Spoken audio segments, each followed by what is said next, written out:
सास बनी डंडे वाली भूत। शिखा की नई नई शादी हुई थी। उसका मायका और ससुराल दोनों कानपुर में ही थे, इसलिए उससे मिलने उसके भाई अक्सर आते जाते रहते थे। ये बात शिखा की सास मीना को बिल्कुल पसंद नहीं थी। मम्मी जी, आज राहुल भैया आ रहे हैं। कौन? तेरे चाचा का लड़का? जी मम्मी जी। अरे पर वो तो दिल्ली में रहता है ना।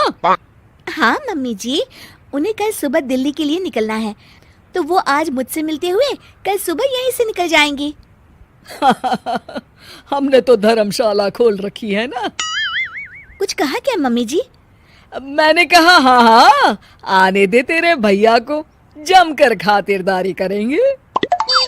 अब तो कुछ करना ही पड़ेगा, इससे पहले कि मेरा घर धर्मशाला बन जाए। ये कैसी बातें कर रही हो मीना? सच ही तो कह रही हूँ। अभी इसकी शादी को साल भर भी नहीं हुआ और आए दिन इसके घर वाले आ धमकते हैं। अरे तो क्या हुआ, वो इसी शहर में रहते हैं तो हाल चाल लेने आ जाते हैं। इस बार मैं उनका हाल और चाल दोनों ही बिगाड़ दूंगी। अब बहुत हो गया जी। अरे ये कैसी बातें कर रही हो, हे भगवान, बस आप तो देखते जाइए। शाम को राहुल आता है। नमस्ते आंटी, कैसे हैं आप लोग? हम लोग तो ठीक है, तुम कैसे हो बेटा? मैं भी अच्छा ही हूँ आंटी। बस आज रात के बाद नहीं रहोगे। चलिए भैया, मैं आपको हमारा घर दिखाती हूँ। रात में खाने के टेबल पर शिखा, रोहित कहीं दिखाई नहीं दे रहा। जी भैया, वो ऑफिस के काम से बाहर गए हैं, कल शाम तक आएंगे। अच्छा अच्छा। बेटा, क्या तुम भूत प्रेत में मानते हो? नहीं नहीं आंटी जी, पर अचानक आपको ये ख्याल कहाँ से आ गया? पता नहीं क्यों, कभी कभी मुझे लगता है जैसे रात के समय बैठक में कोई घूमता रहता है। ये आप क्या कह रही हैं मम्मी जी? हाँ, तुम लोग घबरा ना जाओ, इसलिए मैंने आज तक इस बारे में कुछ नहीं कहा। ये आपका वहम होगा आंटी जी, ऐसा कुछ नहीं होता। हो सकता है। चलो अब मेरा सोने का टाइम हो गया है तो चलती हूँ मैं। शिखा बेटा, राहुल के सोने की व्यवस्था वहीं दीवान पर कर देना। जी पापा जी। अब चलिए भी।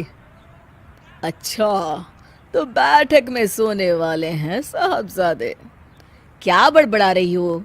कुछ नहीं, आप सो जाइए। मीना और महेश के सोने के बाद शिखा और राहुल आपस में बात कर रहे होते हैं, तभी डोरबेल बजती है। अरे आप! सरप्राइज! काम जल्दी खत्म हो गया तो मैं आज ही चला आया। ये तो बहुत अच्छा किया। देखिए राहुल भैया भी आए हुए हैं, आप दोनों का मिलना भी हो जाएगा। कैसे हो रोहित? मैं तो ठीक हूँ भैया। शिखा, मैं भी आज यहीं सो जाता हूँ, राहुल भैया से बातचीत भी हो जाएगी। अच्छा अच्छा, ठीक है। मीना आधी रात को उठती है, कंबल मुंह से पैर तक ओढ़ के डंडा लेके बैठक में आती है और देखती है दीवान पर चादर ओढ़े कोई लेटा हुआ है। देखो तो कैसे मजे से सो रहा है बहन के ससुराल में। मीना ताबड़तोड़ 4-5 डंडे मार देती है। अरे मर गया, अरे बचाओ बचाओ, कौन है? मीना जल्दी से अपने कमरे में भाग जाती है। हे भगवान, ये मैंने क्या किया? ये रोहित कहाँ से आ गया? लगता है ये नालायक राहुल मेहमानों वाले कमरे में सो गया होगा। आज तो इसकी खैर नहीं। उधर बैठक में, अरे क्या हुआ रोहित? मैं बाथरूम में था, तुम्हारे चिल्लाने की आवाज सुनी। पता है भैया, मैं सो रहा था, अचानक से कोई आकर मुझे डंडे मारने लगा। ये क्या कह रहे हो? लगता है तुम भी आंटी की तरह भूत प्रेत में मानते हो। नहीं नहीं भैया, सच में कोई आया था। मैं तो जा रहा हूँ मेहमानों वाले कमरे में सोने के लिए। इस समय अपने रूम में जाऊंगा तो शिखा की नींद खराब हो जाएगी। ठीक है भाई, जाओ तुम, जहाँ तुम्हारा भूत डंडा लेके ना आ सके। थोड़ी देर बाद मीना कंबल ओढ़ के डंडा लेकर मेहमानों वाले कमरे में पहुंच जाती है। वो बिस्तर पर से रोहित को फिर डंडों से मारने लगती है। अरे मर गया, अरे मर गया। तू भूत प्रेत में नहीं मानता ना? ये ले, अब डंडे खा। हैं? ये तो माँ की आवाज है। रोहित कंबल खींच देता है।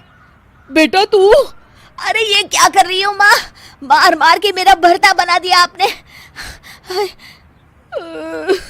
माफ कर दे मेरे लाल, मैंने तो तुझे ही मार मार के लाल कर दिया।